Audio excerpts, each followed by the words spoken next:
A história que vou contar pode mudar sua visão sobre vícios para sempre. Por que algumas pessoas lutam contra dependências por décadas, enquanto outras conseguem se libertar mais facilmente?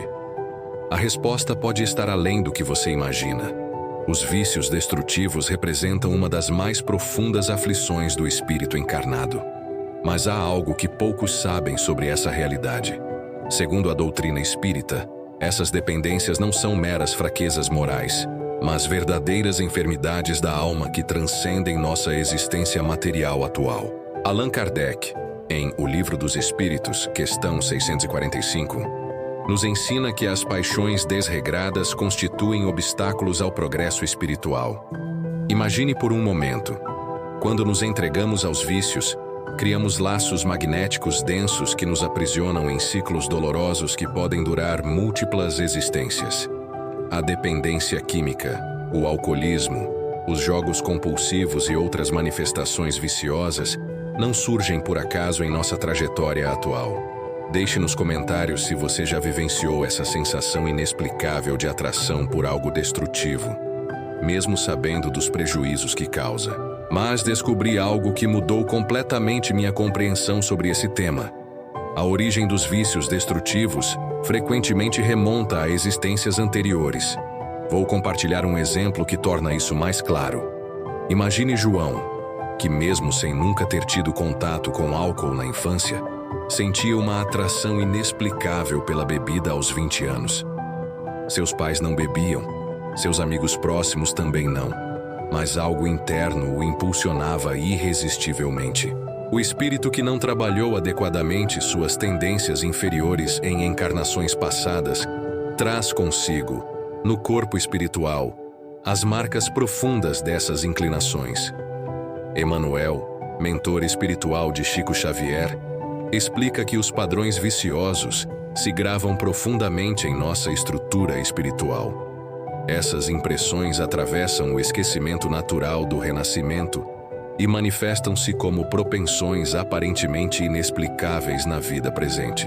Agora preste atenção no que vou revelar sobre as consequências espirituais dos vícios. A lei de causa e efeito opera com precisão matemática no universo espiritual. Cada ato de entrega ao vício gera consequências que ultrapassam o corpo físico. O uso de substâncias entorpecentes, por exemplo, não apenas deteriora o organismo material, mas também compromete gravemente o corpo espiritual.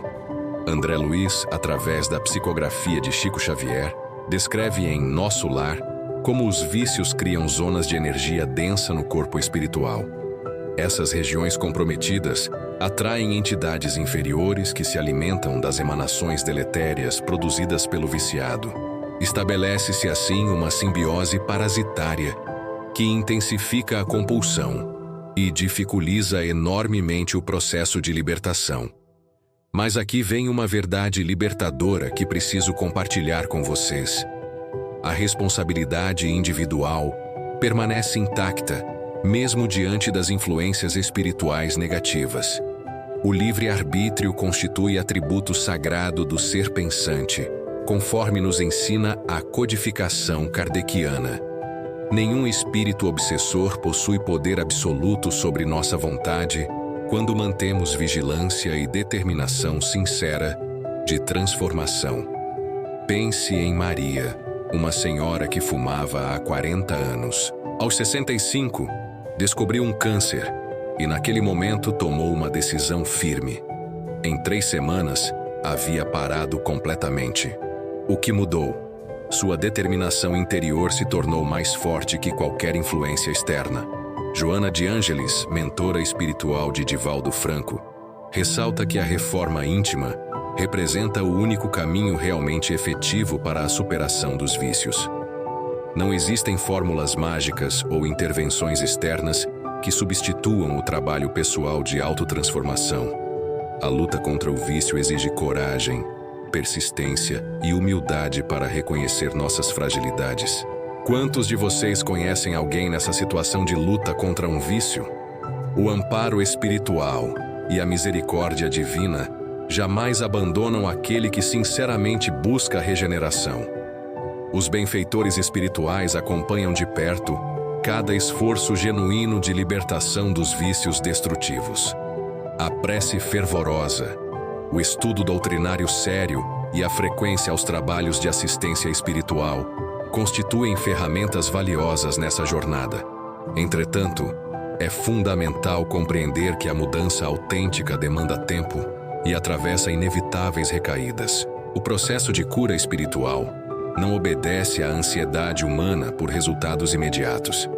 Cada pequena vitória sobre a compulsão representa conquista significativa no processo evolutivo da alma. Agora vou compartilhar o método espiritual que pode acelerar essa transformação. A libertação dos vícios destrutivos exige metodologia espiritual consistente e disciplinada. O primeiro passo essencial consiste no autoconhecimento profundo e honesto. Kardec nos orienta em O Evangelho segundo o Espiritismo sobre a necessidade de identificarmos nossas imperfeições sem autocomplacência. Devemos questionar as raízes emocionais e espirituais que alimentam nossas dependências.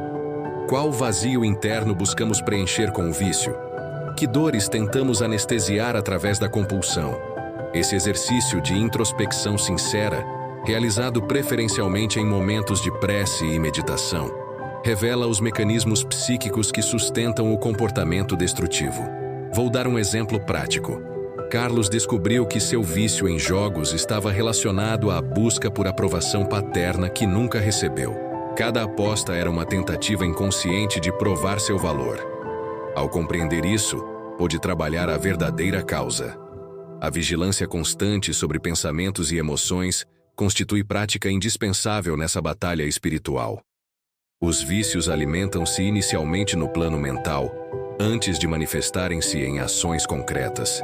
Joana de Ângeles ensina que devemos exercer controle rigoroso sobre as ideias que acolhemos em nossa mente.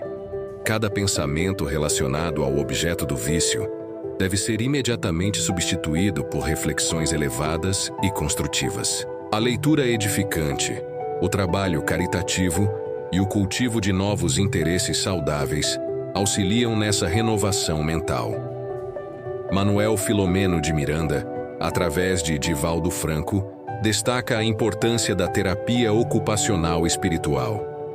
Manter a mente e as mãos produtivamente ocupadas reduz significativamente os espaços onde a compulsão costuma instalar-se. Ana, por exemplo, substituiu o hábito de beber após o trabalho por aulas de pintura. Nos primeiros dias foi difícil, mas após 3 semanas ela aguardava ansiosamente pelas aulas. O apoio fraterno e a busca por auxílio especializado representam atitudes de sabedoria e humildade. A doutrina espírita não rejeita os recursos terapêuticos da medicina terrena quando aplicados com discernimento. Tratamentos médicos, acompanhamento psicológico e participação em grupos de apoio complementam o trabalho de reforma íntima.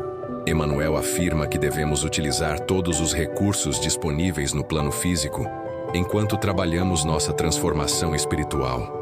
A falsa ideia de que a fé dispensaria tratamentos adequados contraria os princípios do espiritismo esclarecido. Simultaneamente, devemos buscar o passe magnético, a água fluidificada e participar de reuniões mediúnicas sérias que ofereçam tratamento espiritual. Aqui está a verdade que traz esperança real. A perseverança diante das recaídas diferencia aqueles que efetivamente se libertam dos que permanecem aprisionados. O caminho da regeneração raramente é linear e as quedas fazem parte do processo de aprendizado. André Luiz relata casos de espíritos que necessitaram múltiplas encarnações para vencerem determinados vícios arraigados. Essa perspectiva não justifica a acomodação, mas oferece compreensão realista sobre a complexidade do desafio. Cada recaída deve ser analisada com serenidade para identificarmos os gatilhos emocionais e as circunstâncias que nos fragilizaram. Emmanuel nos ensina que o importante não é jamais cair, mas levantar-se sempre uma vez mais do que caímos. A misericórdia divina renova-se infinitamente para aqueles que perseveram. Pedro recaiu 7 vezes no alcoolismo, mas na 8ª tentativa conseguiu se manter sóbrio há 5 anos. Cada recaída anterior foi um aprendizado necessário. A transformação autêntica manifesta-se gradualmente em todos os aspectos da existência. À medida que nos libertamos dos vícios destrutivos, experimentamos renovação profunda em nossa sintonia espiritual. As entidades inferiores que nos obsidiavam perdem gradualmente o acesso à nossa frequência vibratória. Mentores espirituais elevados aproximam-se, oferecendo inspirações construtivas e oportunidades de crescimento. A paz interior, objetivo supremo de toda a alma encarnada, torna-se realidade progressiva em nossa jornada. Essa transformação é real e possível para qualquer pessoa que se dedique sinceramente ao processo. Se este vídeo trouxe uma nova perspectiva, compartilhe com alguém que precisa ouvir isso. Convidamos você a iniciar hoje mesmo esse trabalho de autotransformação, buscando auxílio espiritual através da prece sincera e comprometendo-se firmemente com sua evolução. No próximo episódio, vou mostrar as 5 práticas diárias que aceleram essa libertação espiritual. Inscreva-se em nosso canal para continuar recebendo orientações baseadas na doutrina espírita que iluminarão seu caminho de libertação e progresso espiritual.